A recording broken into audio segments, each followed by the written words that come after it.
Welcome to Jewish Boy Calls His Mother. I'm your host, Sadia, and this is my mother, Ima. I do want to pre-apologize. My Hey, mother is not 100%. She was having a cough. She's drinking some tea right now. Hopefully everything should be A-okay. okay. Hello, honey. How you doing? Good, thank God. How are you? Baruch Hashem. All You sure right. we can't discuss the iguanas and the alligators here in Florida? Oh my God. I literally saw an article about an alligator chewing on a giant snake in Florida, just chewing on it. It was weird. I saw some pictures and everything. Yummy. Was it a python? I think it was a boa constrictor. I don't know, like Ooh. if that even exists in Florida, if boa constrictors exist in Florida. Well, we have once a year we have that python hunt in the Everglades. Mm. Yeah, your brother suggested I should join it. He says, imagine the first Hasidic woman. If I were to win, who would win the python hunt? Python hunt. Yes. You can pay for. You can use all the skin to make a skin for a snake purse. Oh yes, pocketbook, shoes. Yeah. Mm. How ravishing. So I told you about the iguana. It was at our school. It was this big orange iguana. Oh yeah, you showed me pictures. Yeah. Oh, speaking of school, I have a question. Yeah. What are unethical practices schools do? I'm not an authority because I haven't been in the actual system for many, many years, but I do know that and listen, I don't want to offend anybody. Yeah, you're gonna But piss somebody off. Don't worry about Yeah, it. but when I was teaching in Baltimore, I was teaching in Baltimore City for just 1 year, from 1973 to 74. Yeah. And Black teachers, we had kids. It was unfortunate where the only thing they knew to keep them in line was actual corporal punishment, like unfortunately hitting. And I saw a lot of the Black teachers hitting the kids because unfortunately, like they explained, a lot of these kids from the ghetto, it was the only thing they feared. It was sad. It really was. And the Black teachers in the school explained to me that if a Black teacher hits a kid, that don't worry, it's okay. He says, but they said to me, if you hit a kid, if a white teacher hits a kid, forget it, man. You're going to be, in a lot of trouble. And that was one of the things that they told me. That was sad. It really was.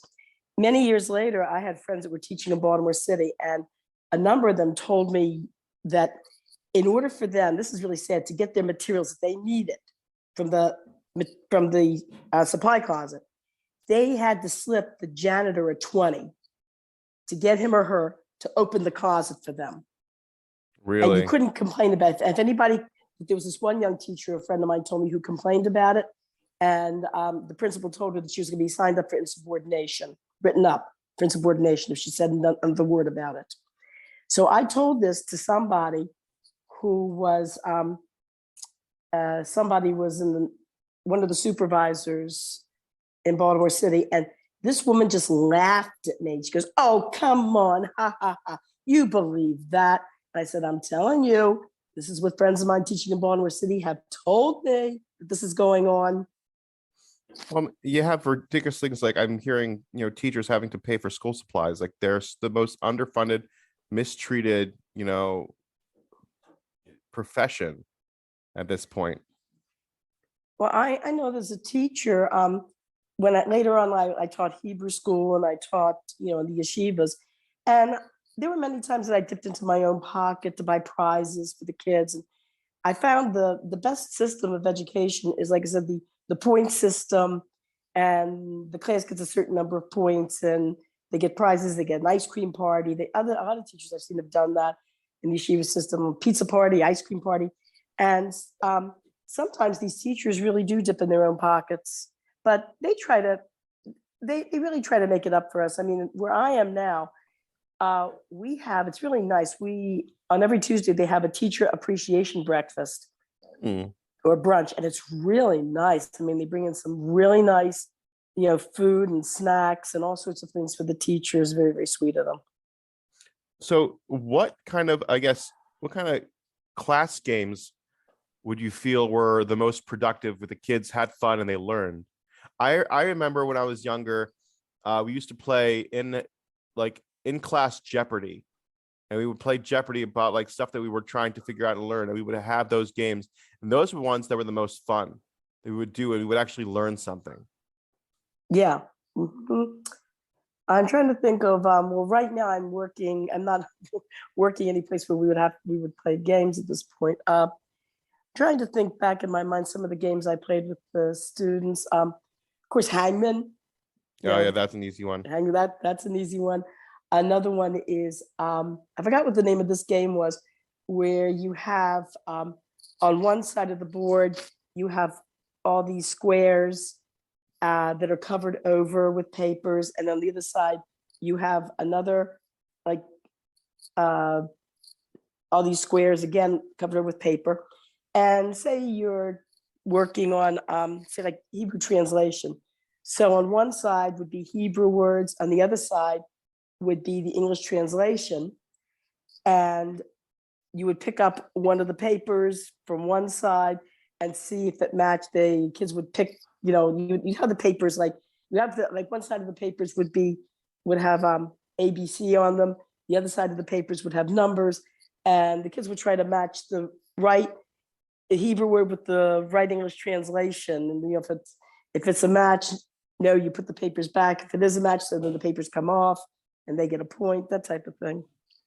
And I'm trying to think, but then there was something, a game that the kids play called Around the World, where one child stands up and goes to the desk behind them, and you ask them a question. The first kid to answer gets to stand up and go to the next desk. If the kid, though, from the first desk answers before the child from the second desk, then that child gets to go to the third desk, and the fourth desk, and they keep to see how far around the room they can go before they miss a question. Or the kid and the desk answers before them. The kids used to like that a lot. Then one time I did something with arithmetic where I actually, for addition, I actually had the kids stand up and go to different sections of the room, like line up, and then add the kids, like say, okay, now we're gonna add, say like 3 and 3. And so the first 3 kids would add, now 3 kids would, okay, how much is that? And then now we're gonna subtract 2 kids. In other words, we do addition and subtraction using the kids themselves that stand on opposite sides of the room. Mm. Yeah, we also used to play games. I remember when we had indoor games when it was raining outside. We used to play, there was chess, of course, and different board games, but we'd also play this game called Gaga, where you'd get on you'd crouch down and you'd have to hit this rubber ball into another person's shins. And if it hit the person's shins, then they're out and you win. Did you used to play anything like that? Was this like for sports? Or was it wasn't for one? Sports. It was just for, an indoor game. Fun, indoor game. Uh-huh. I remember there's one more thing. Yeah, there's one more, by the way, there was one more game I remember, classroom game. Remember the classroom games, where 2 kids would come up and each of them would have an eraser, and I would write 2 words on the board, and then I would say the meaning of the words, and they would throw the erasers, and the first eraser that hit the correct word, that team got the point. Mm. As for Gaga, I don't know. Gaga sounds very, very familiar. Yeah. But I remember in elementary school when the gym teacher, when we were likewise inside because of a rainy day, and the gym teacher couldn't take us outside. And I remember the gym teacher playing one particular game where she had a ball, and she would throw it to one of us, and we would throw it back. But then, as a surprise, she would pretend to throw the ball and then stop and not throw it. And if the kid put up their hands to catch it, they were out. Oh, that's funny. Yeah, it was like a test of reflexes, you might say. Yeah, so if you had reflexes, you were control. Out. Yeah, a control of reflexes. You know what I mean? Like if you were quick enough to realize she wasn't throwing the ball and didn't put up your hands, then you got to stay in. Oh, there was also another multiplication game that we played where it was called Buzz, where say we were doing like the four table. So the first child would say one, second child say two, third child would say three, and the fourth child would say buzz. So what And would happen? then the fifth child. So in other words, every multiple of four, that child would say buzz. And if they got it wrong, they were out. Uh-huh. To teach us like, basically multiplication, like multiplying by four or groups of four. That's awesome. I'm trying to think, what else did we play when we were in school? We did play Hangman, that's for sure. We played Jeopardy. I can't think of anything else. But yeah, no, we it's interesting because like Hebrew classes definitely changed by the time we were in 6th and 7th grade. It went, instead of learning, Chumash, Rashi, Gemara, Mishnah, Halacha, it went slowly more and more to just strictly Gemara.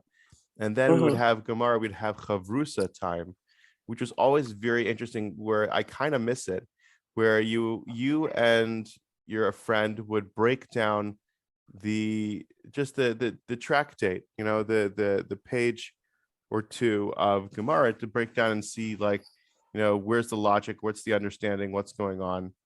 And I always felt that was interesting because it built up a level of camaraderie. And I think that they don't have that in like college. I think in college they should really have study partners. When you're studying, you're figuring things out, you're learning stuff, and also you're building relationships. And I think that's very important. And I think that's something I think schools really miss.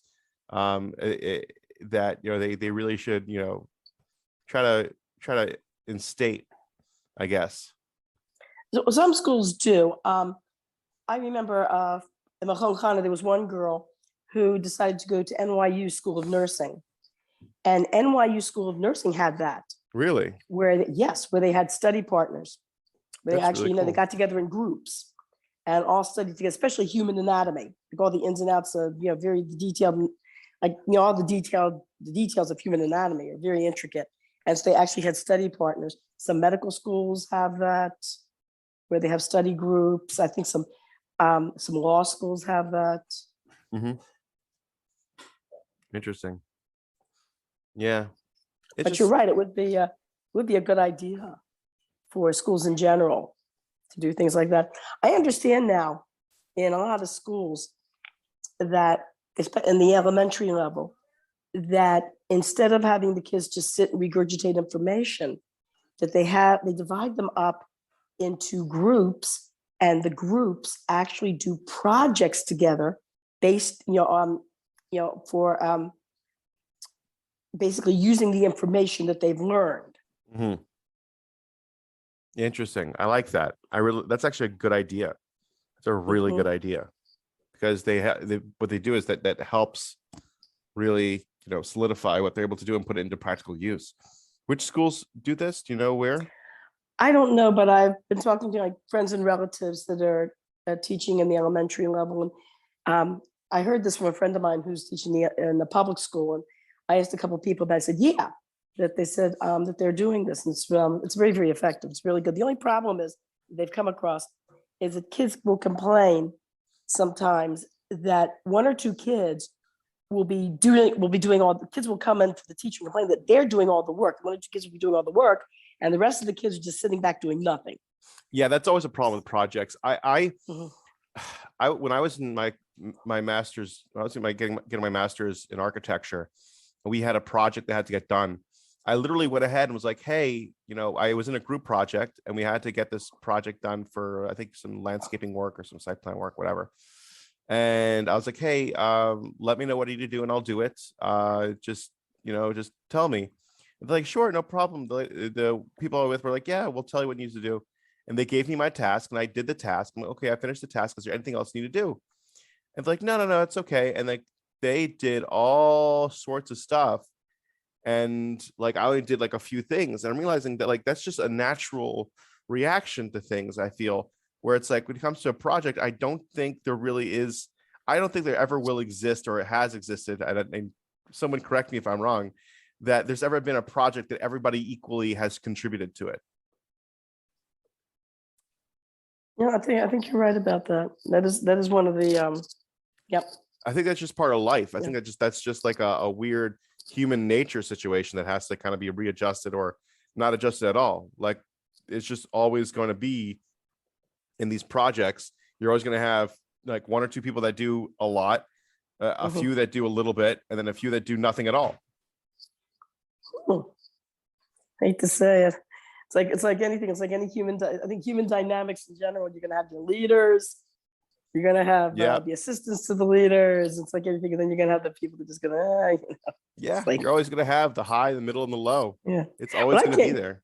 What I can't get over is like here in Florida, you have the HOAs, Oh my and you gosh. have people in the community who like really take it seriously. I mean, it's a volunteer job, and they'll become the head of the HOA, and they'll manage the community. And I tell you, and I've spoken to people who have done this, and they said it's a lot of work. It's totally volunteer, and yeah, it's like a few of them took it for a few years and said that was it. They couldn't do it anymore, and a few of them like took it and said yeah that they just I don't know they just got a big charge out of it. They just enjoyed you know They love the um, power struggle. They they love it. It fills their electrolytes.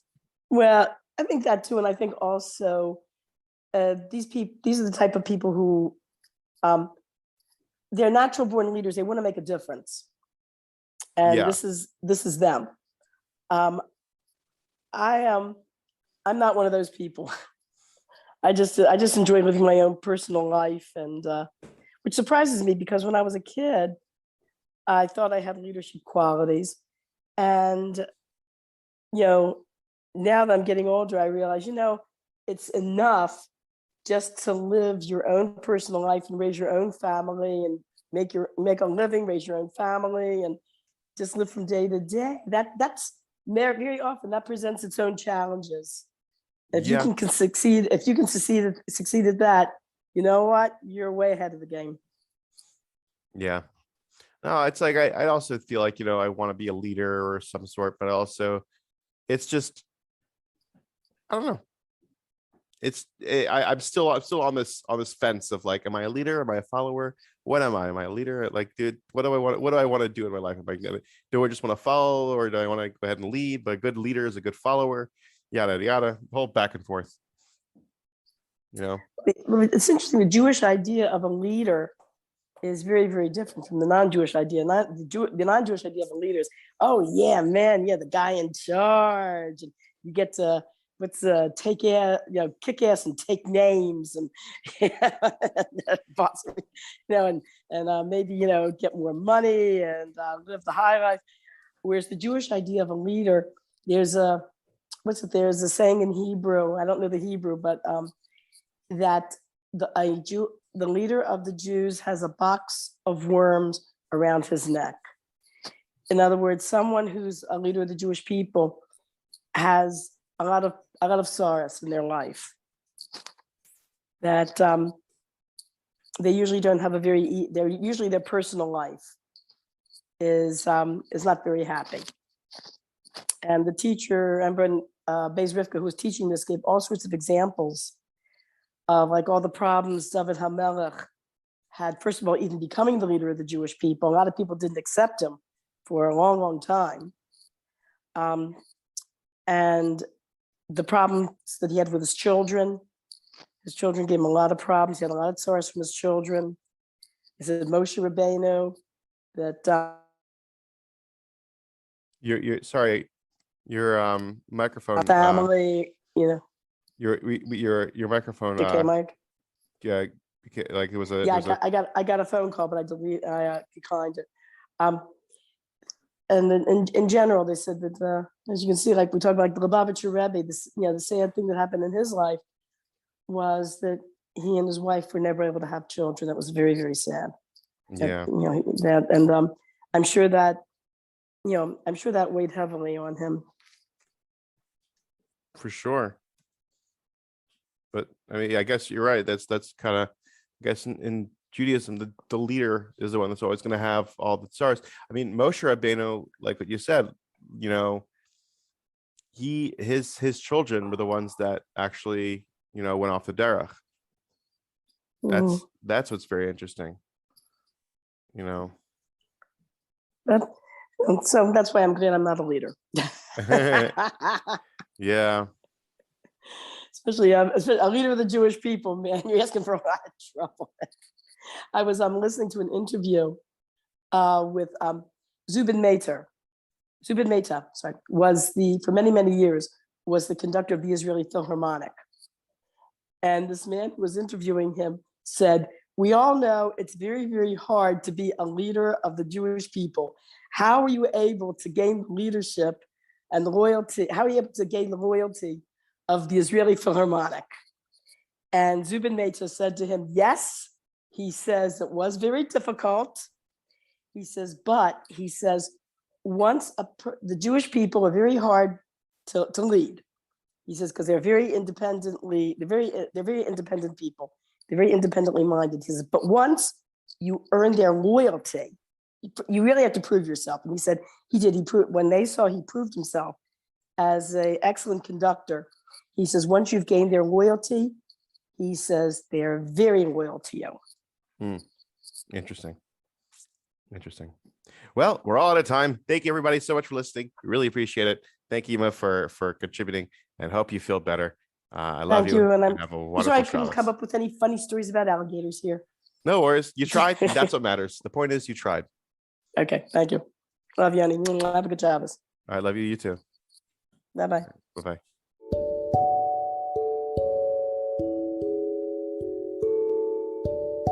Thank you for listening to Jewish Boy Calls His Mother episode.